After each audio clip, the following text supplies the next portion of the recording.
গণ অধিকার পরিষদের সভাপতি নুরুল হক নূর বলেছেন, বিএনপি ছাড়া অন্য কোনো দল দেশ পরিচালনা করতে পারবে না।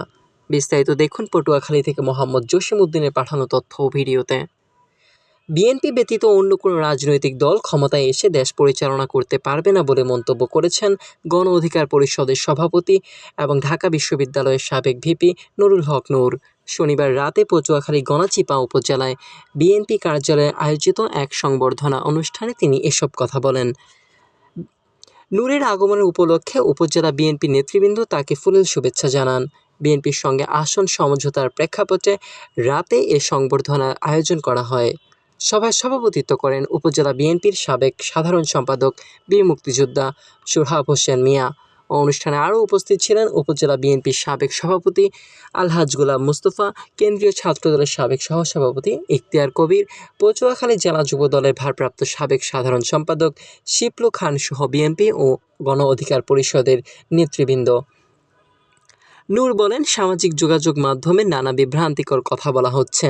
গণ অধিকার পরিষদের সঙ্গে বিএনপির 2 আসনের সমঝোতার বিষয়টি সঠিক নয়।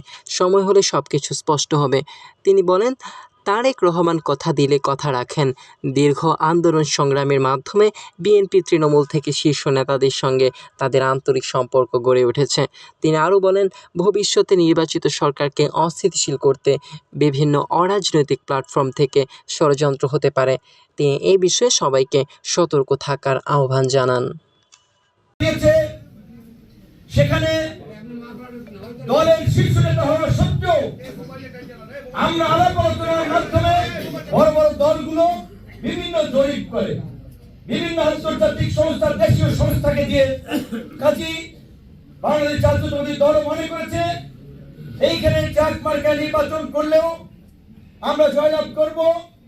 তাই বিএনপির ভারপ্রাপ্ত চেয়ারম্যান জনাব তারেক রহমান দেশি বিদেশি তার নিজের সার্ভে সমস্ত ফলাফল বিবেচনা করেই তিনি কিন্তু চার মার্কায় আমাকে এখানে সমর্থন দেওয়ার সিদ্ধান্ত নিয়েছে এবং আনুষ্ঠানিকভাবে তারেক রহমানের দেশে আসার পূর্বেই 23শে ডিসেম্বর আপনারা দেখেছেন বিএনপির মহাসচিব অত্যন্ত সুশিক্ষিত সজ্জন ব্যক্তিত্ব মির্জা ফখরুল ইসলাম আলমগীর সংবাদ সম্মেলনে কিন্তু ঘোষণা করে দিয়েছেন